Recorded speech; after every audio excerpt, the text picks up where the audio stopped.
बीते एक साल में कुमाऊं में 250 नाबालिग लड़कियां घर छोड़कर चली गईं। सनसनीखेज खबर परोसने के इस दौर में इससे बड़ी सनसनी और क्या हो सकती है। जिस तरह की एजेंडे वाली पत्रकारिता भारत में चल रही है, उसमें अधिकांश पत्रकार 250 नाबालिग लड़कियों का धर्म खोजने निकल पड़ते। इस बात की फिक्र तक नहीं की जाती कि आखिर 13 से 17 साल की 250 लड़कियों ने घर क्यों छोड़ा।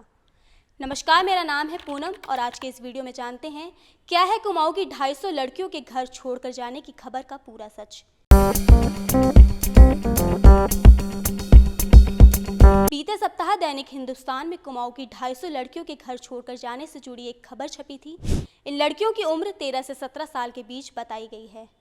वैसे हमारे समाज का दोगलापन भी यहाँ देखने को मिलता है, जहाँ लड़कियों के घर छोड़ने की घटना को वह लड़कियों का घर से भागना बताता है, लेकिन लड़का घर छोड़ता है तो उसे गुमशुदा या घर छोड़ना कह दिया जाता है। हम मानकर चल लेते हैं कि लड़कियां घर छोड़ती नहीं, घर से भागती हैं। इसके पीछे हमारी पुरुषवादी मानसिकता है, क्योंकि भागना शब्द कमजोरी को दिखाता है, जबकि गुम हो जाना एक घटना है। यह हमारे समाज का दोगलापन दिखाता है कि कैसे सामान्य घटनाओं में महिलाओं की उपेक्षा की जाती है। खैर, खबर की ओर लौटते हैं। पत्रकार संतोष जोशी की इस रिपोर्ट में अधिकांश लड़कियों के घर छोड़ने की वजह मोबाइल में रील्स देखने से मना करना, इंस्टाग्राम, फेसबुक या अन्य सोशल मीडिया प्लेटफॉर्म से दूरी बनाने को कहने से उपजा विवाद बताया गया है। हैरानी की बात यह है कि 250 मामलों में करीब 210 से ज़्यादा विवाद स्क्रीन टाइम को लेकर हुए विवाद की वजह से हैं। गुमशुदगी से जुड़े इन मामलों में बच्चे और अभिभावकों दोनों की काउंसलिंग बेहद जरूरी हो जाती है। इसलिए कच्ची उम्र के इस भटकाव से जुड़े इन मामलों में CWC की एक महत्वपूर्ण भूमिका बन जाती है। इस विषय पर CWC के अधिकारी क्या कहते हैं, सुन लीजिए। देखिए, चाइल्ड हेल्पलाइन में अगर इस तरह के कोई भी मामले आते हैं तो उसमें हम पहले बच्चे की काउंसलिंग करते हैं। काउंसलिंग की सहायता से अगर उन्हें कोई मदद मिलती है तो वही हम उनको प्रोवाइड करवाते हैं कि और काउंसलिंग से अगर अधिकतर बच्चों में देखा गया है कि सुधार आता है धीरे धीरे, और अगर उसमें एक बार में अगर काउंसलिंग होने पर उसमें सुधार आने लगता है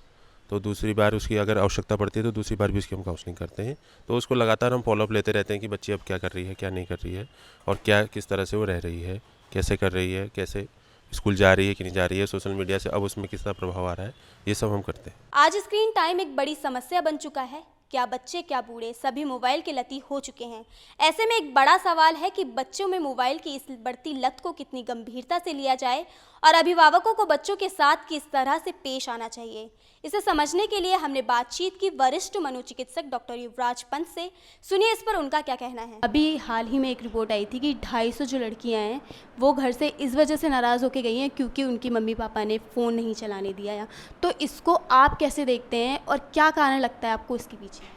हाँ, ये बहुत एक दुर्भाग्य का विषय है और हम लोग भी देख रहे हैं कि कई बच्चे जो रेस्क्यू कर लिए जाते हैं तो कई पेरेंट्स उन बच्चों को हमारे पास लेकर के भी आते हैं। और बाकी इसके अलावा मीडिया के थ्रू हमें ये कई चीज़ें पता लगती हैं कि काफ़ी समय से हम लोग देख रहे हैं कि बच्चे कहीं ना कहीं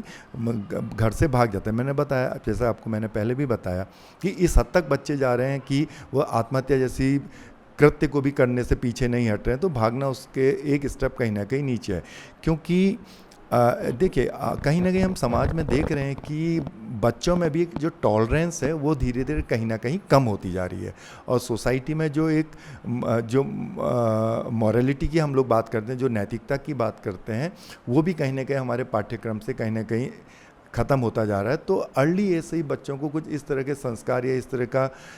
चाहे घर में चाहे स्कूल में नहीं मिल पा रहा है, या बाकी कई चीज़ें सोशल मीडिया पर या सोशल साइट्स पर इस तरह से हावी हैं कि बच्चा उनको देख करके, क्योंकि जिस एज ग्रुप में है उसको इस उम्र में बच्चा, चाहे वो चाइल्डहुड हो चाहे वो एडोलसेंस एज ग्रुप में है, बच्चा हमेशा अपने जीवन में अपने को सुख पाने के लिए कुछ भी कर सकता है। ये उसके अंदर टेंडेंसी रहती है, क्योंकि उसको ये नहीं पता होता है कि इस चीज़ में क्या गलत है और इसके क्या दुष्प्रभाव हैं, क्या इसमें अच्छा और क्या है बुरा है। तो इस तरह का अनुमान लगाने में वो सक्षम नहीं होता है। और कहीं ना कहीं परिवार से, एक परिवार और बच्चे के बीच में भी जिस हिसाब से हम लोग बढ़ रहे हैं आगे, कोई इतनी भागम भाग ज़िंदगी में, परिवार और बच्चे के बीच में भी कहीं ना कहीं पेरेंट्स और बच्चे के बीच में भी एक गैप आ रहा है कि पेरेंट्स भी इतना टाइम नहीं बच्चे को दे रहे हैं जहाँ कि इन सब बातों को बच्चों को बताया जाए। तो बच्चा सोशल साइट्स पे कई चीज़ें देख रहा है,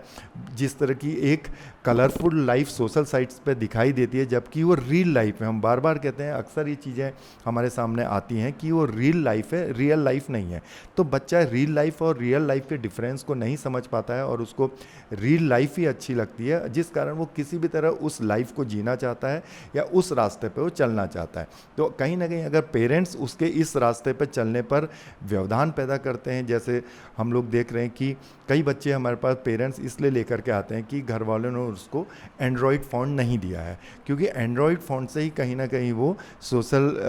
साइट्स पर इन्वॉल्व हो सकता है या एंगेज हो सकता है, या बाहर की दुनिया से, या जिसको हम रील की दुनिया कहते हैं, वहाँ की दुनिया से वो जुड़ सकता है। तो कई बार एनालॉग फ़ोन या छोटे तरह के जो फ़ोन यूज़ किए जाते हैं उनको देने पे जब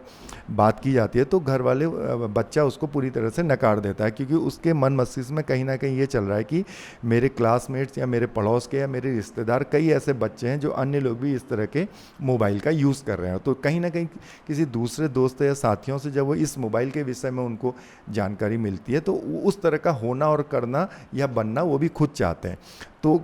कई तरह की परिवार की भी मजबूरियां रहती हैं, वो सक्षम नहीं है कि इस तरह की कॉस्टली चीज़ों को वो अफोर्ड कर पाएँ। तो ये जो डिस्टेंस बच्चे और पेरेंट्स के बच्चे की एक्सपेक्टेशन और उसका जो पेरेंट्स की तरफ से जो उसमें जो उसको फुलफ़िल नहीं किया जाता, तो ये जो गैप है, ये गैप बच्चे में इस तरह का एक आवेग या प्रतिशोध परिवार के प्रति या माता पिता के प्रति पैदा करता है, जिसके फलस्वरूप बच्चा उस रियल लाइफ को जीने के चक्कर में घर से भागने तक का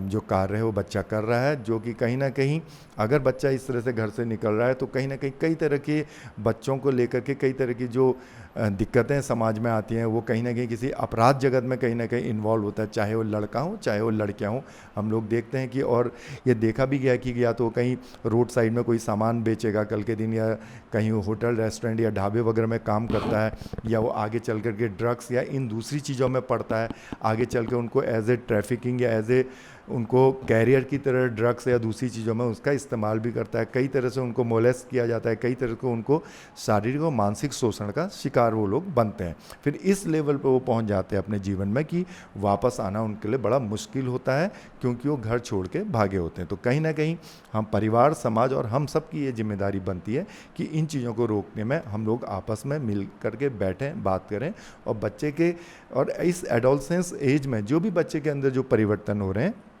उन परिवर्तनों के विषय में बच्चे से बात करें। अगर पेरेंट्स को लगता है कि नहीं, हम लोग नहीं करने में सक्षम है, हमें इस विषय में कोई ज्ञान नहीं है, तो हर हॉस्पिटल्स में, डिस्ट्रिक्ट हॉस्पिटल में, बेस हॉस्पिटल में और सुशीला तिवारी हॉस्पिटल में इस तरह के एडोलसेंस काउंसलर्स नियुक्त हैं या एडोलसेंस क्लिनिक बने हुए हैं, जहाँ की बच्चे को ला करके उनकी इन सब चीज़ों को, समस्याओं को दूर किया जा सकता है। क्या स्कूल इसमें अपनी भूमिका निभा सकता है? किस तरह से स्कूल अपने बच्चों को समझा? बिल्कुल, मैं कई मंचों पर मैंने इस चीज़ को उठाया भी है कि आजकल के समय में चाहे वो